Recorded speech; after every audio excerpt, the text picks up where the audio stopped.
Hello दोस्तों, मैं OP Verma complete education में आपका स्वागत करता हूं। दोस्तों, इस वीडियो में हम लेकर आए हैं उपसर्ग का पार्ट 3। ये हमारा लास्ट पार्ट होगा और इसमें हम लोग पढ़ेंगे अंग्रेजी के उपसर्ग और संस्कृत से बने अव्यय का उपसर्ग। इसमें दो टॉपिक को हम कवर करेंगे और ये जो टॉपिक है बहुत इंपॉर्टेंट नहीं है परीक्षाओं के दृष्टिकोण से, लेकिन फिर भी आपको पढ़ना बहुत जरूरी है, क्योंकि हो सकता है जो संस्कृत के अव्यय हैं वो कहीं ना कहीं आपकी परीक्षाओं में पूछे जा सकते हैं, तो इसलिए आपको जानना बहुत जरूरी है। तो चलिए दोस्तों, वीडियो शुरू करते हैं। और वीडियो शुरू करने से पहले आप लोग मेरे चैनल को सब्सक्राइब कर दीजिएगा और बेल आइकन का घंटी दबा दीजिएगा, ताकि हम जो भी वीडियो अपलोड करें उसका नोटिफिकेशन आप लोगों के पास पहुंच जाए। तो आइए दोस्तों, चलते हैं उपसर्ग के पार्ट 3 पर। दोस्तों ध्यान दीजिएगा, यहाँ पर हम अंग्रेजी के उपसर्ग क्लियर करेंगे। तो अंग्रेजी के उपसर्ग बहुत होते हैं, लेकिन कुछ हद तक हम आप लोगों को बता दे रहे हैं, आप लोग समझ जाओगे। देखिए, ये सब का अर्थ क्या होता है? सब का जो अर्थ होता है वो क्या होता है? अधीन होता है या नीचे होता है। जैसे देखिए, ये इंस्पेक्टर क्या है? इंग्लिश शब्द है। इस इंस्पेक्टर शब्द के पहले क्या है? सब लग गया है, तो ये सब इंस्पेक्टर हो गया है। ठीक है। ये कमेटी जो है वो इंग्लिश शब्द है और इस शब्द के पहले सब लग गया है, तो सब कमेटी हो गया है। जज क्या है? ये इंग्लिश शब्द है और इंग्लिश शब्द के पहले हम क्या लगा दे रहे हैं? सब उपसर्ग लगा दे रहे हैं, तो ये सब कमेटी हो जा रहा है। अर्थात ये ध्यान रखिएगा, ये अंग्रेजी के उपसर्ग में अंग्रेजी से बने शब्द के पहले ये सब शब्द लगाया जाता है। बात समझ में आ गया?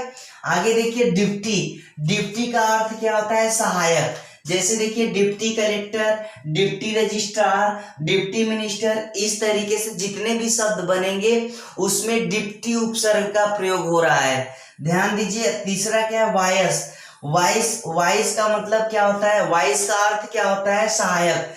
सहायक देखिए, जैसे वाइस चांसलर हो गया, वाइस राय हो गया, वाइस प्रेसिडेंट हो गया, इस तरीके से जितने भी शब्द बनेंगे वे सब के सब शब्द में वाइस उपसर्ग का प्रयोग हो रहा है। ध्यान दीजिएगा। जनरल देखिए, जनरल का जो अर्थ होता है वो प्रधान होता है। जैसे जनरल मैनेजर, जनरल सेक्रेटरी, इस तरीके से जितने भी शब्द बनेंगे उसमें जनरल उपसर्ग का प्रयोग हो रहा है।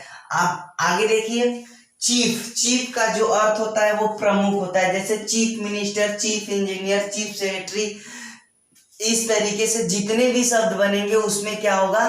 चीफ उपसर्ग का प्रयोग हो रहा है। आगे देखिए, हेड का जो अर्थ होता है, हेड का जो अर्थ होता है वो मुख्य या प्रमुख होता है। ठीक है। जैसे head master, head clerk, head constable इत्यादि, इस तरीके से जितने भी शब्द बनेंगे उसमें हेड उपसर्ग का प्रयोग हो रहा है। दोस्तों, ये जो इंग्लिश के उपसर्ग हैं अर्थात अंग्रेजी के जो उपसर्ग है, ये परीक्षाओं में पूछता नहीं है। हिंदी के पेपर में ये पूछता नहीं है, बट आपको कंप्लीट एजुकेशन दिया जा रहा है, इसलिए थोड़ा बताना बहुत जरूरी है। आइए दोस्तों, हम आगे देखते हैं। संस्कृत से बने कुछ अव्यय उपसर्ग हैं, उनको भी हम इसी वीडियो में कंप्लीट कर दे रहे हैं। आइए दोस्तों, समझते हैं उपसर्ग के समान प्रयुक्त होने वाले संस्कृत के अव्यय। देखिए, उपसर्ग के समान कुछ संस्कृत के अव्यय होते हैं, वो उपसर्ग के रूप में प्रयोग होते हैं, उसको आप लोग देख लीजिए। ध्यान दीजिए। जैसे ये हमारा अध जो है, अध देखिए हमारा क्या है? उपसर्ग है। और अध का जो अर्थ होता है वो क्या होता है? नीचे होता है। ठीक है। जैसे देखिए, पतन के पहले जो पतन हमारा मूल शब्द है और उसके पहले हम क्या लगा दे रहे हैं? अध, तो ये हमारा अध पतन हो जाएगा। अब यहाँ पर अधोगति, समझ रहे हो? अधोगति में अध तो आपको नहीं दिखाई दे रहा है ना, तो ये जो हमारा है विसर्ग संधि है। जब आप इसका संधि विच्छेद करोगे तो इसमें अध जो है उपसर्ग के रूप में प्रयोग होगा और गति जो है हमारा क्या हो जाएगा? गति जो है वो मूल शब्द के रूप में प्रयोग होगा। अर्थात इसका संधि विच्छेद करेंगे तो अध धन गति बराबर क्या हो जाएगा? अधोगति। बात समझ रहे हो? तो जब आप इसको संधि विच्छेद करोगे तो अध आपको प्राप्त होगा। इसी तरीके से अध धन मुखी बराबर अधोमुखी, अधोलिखित, अध धन लिखित बराबर क्या हो जाएगा? अधोलिखित। इस तरीके से यानी जो ये विसर्ग है ना, जो विसर्ग है वो इसमें ओ के रूप में परिवर्तित हो जा रहा है। आप लोगों को हम विसर्ग संधि पढ़ाए हैं, आप उसमें देख सकते हैं, ठीक है। तो ध्यान दीजिए यहाँ पर क्या है? अंतः। अंतः का मतलब क्या होता है? भीतरी। अंतः का मतलब भीतरी होता है। जैसे देखिए अंतःकरण, अंतःपुर, अंतर्मन, अंतर्देशी।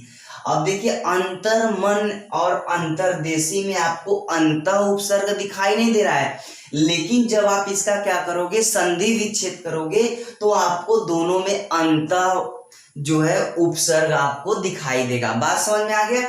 आगे देखिए अ का जो अर्थ होता है, अ का मतलब अभाव होता है। तो यहाँ पर देखिए अ का अर्थ जो हो गया अभाव हो गया। जैसे देखिए शोक आपका मूल शब्द है और उसके पहले हम अ उपसर्ग लगा दे रहे हैं। अशोक, अकाल, अनीति, अन्याय। बात समझ रहे हो? इस तरीके से जितने भी शब्द बनेंगे उसमें अ उपसर्ग का प्रयोग हुआ है। जैसे देखिए आगे देखिए चीर क्या है? चीर, चीर ये हमारा उपसर्ग है जिसका अर्थ होता है बहुत देर, ठीक है, बहुत देर। जैसे चिरंजीवी, चिरकुमार, चिरकाल, चिरायु। इस तरीके से जितने भी शब्द बनेंगे उसमें हमारा कौन सा उपसर्ग है? चिर उपसर्ग का प्रयोग हुआ है। देखिए पुनर, पुनर का मतलब क्या होता है? फिर होता है। जैसे पुनर्जन्म, पुनर्लेखन, पुनर्जीवन। इस तरीके से जितने भी शब्द बनेंगे उसमें पुनर उपसर्ग का प्रयोग हुआ है। जैसे देखिए बहिर, बहिर का जो अर्थ होता है क्या होता है? बाहर होता है। जैसे बहिर्गमन हो गया, बहिर्जगत हो गया।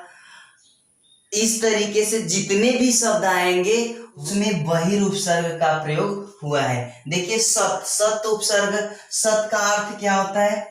सत मतलब क्या होता है? सच्चा। जैसे सत, सज्जन, सत्कर्म, सदाचार, सत्कार्य। अब यहाँ सज्जन जब आप देख रहे हो, सज्जन में आपको सत दिखाई नहीं दे रहा है तो आप इसका संधि विच्छेद कीजिए। सत धन जन बराबर क्या हो जाएगा? सज्जन। तो ये जो जो है वो आधे ज में कन्वर्ट हो रहा है।